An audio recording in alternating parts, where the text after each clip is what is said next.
Dans un pays où il fait souvent plus de 45 degrés Celsius à l'ombre, opter pour l'énergie solaire est plus une question de bon sens que d'une volonté quelconque.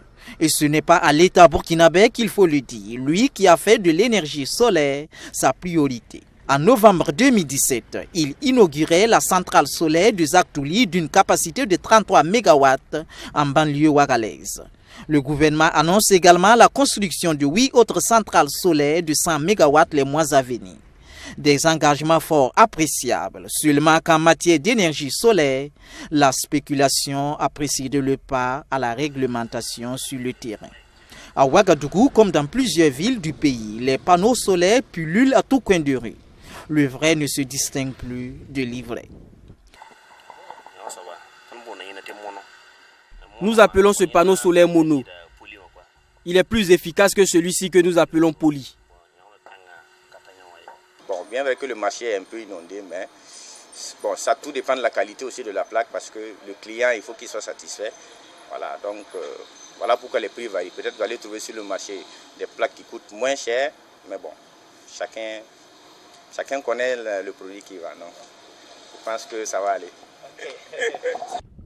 Le solaire, censé être une providence pour les consommateurs confrontés au déficit énergétique, est devenu une question d'investissement et de chance. Mais surtout pour quelle efficacité? C'est efficace, mais ça dépend des moyens que vous avez. Si vous avez les moyens d'utiliser plusieurs batteries avec les plaques solaires, là, vous pouvez fonctionner 24 heures sur 24. Dans le cas contraire, ce n'est pas possible. Oui.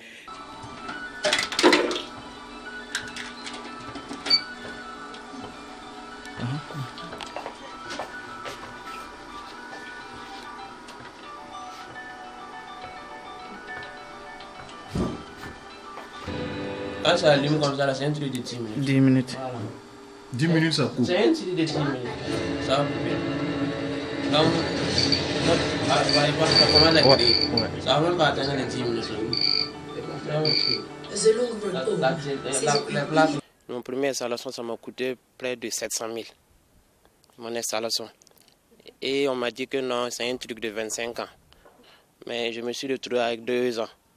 Et puis après, je ne peux plus regarder la télé. Donc actuellement, si je n'ai pas le courant, moi je ne vais plus mettre...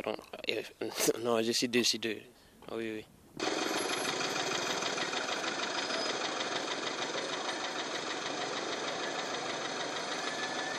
Bon, ça dépend des batteries. Parce qu'il y a plusieurs sortes de batteries sur le marché. Voilà. Il y a des batteries sur le marché dont la moitié à l'intérieur, quand vous ouvrez les batteries, vous allez trouver des morceaux de verre vitré qu'on a classés dedans. Voilà. Ce qui fait souvent que les gens ont beaucoup de soucis avec les batteries. Les bonnes batteries sont celles qui viennent de l'Inde. Elles peuvent avoir une durée de vie de 6 ans. Mais celles importées de la Chine durent au maximum 1 année. Des explications sans fondement scientifique qui illustrent la non-maîtrise de la technologie par les différents acteurs. Tout le monde s'élève aujourd'hui parce qu'il est technicien en électricité. Il prend un sac, il dit qu'il est devenu un opérateur solaire, installateur solaire, alors que l'énergie solaire va au-delà de l'électricité parce qu'il faut d'abord dompter l'énergie, maîtriser, donc canaliser l'énergie avant de le convertir en électricité. L'inclinaison du panneau, comment ça doit se faire, les bilans d'efficience, les dimensionnements du système, que ce soit le convertisseur, les régulateurs de charge en fonction du bilan de puissance qui a été fait. Ce n'est pas que, au départ, ce n'est pas que seulement une installation électrique. Derrière, il y a un travail d'abord intellectuel qui est beaucoup plus poussé qui est fait avant de passer à l'installation. Donc, le problème est là. Un assainissement dans le secteur de l'énergie solaire est impératif. L'ANERI, l'Agence nationale des énergies renouvelables et de l'efficacité énergétique, qui est créée à cet effet, devra donc se montrer à la hauteur du défi.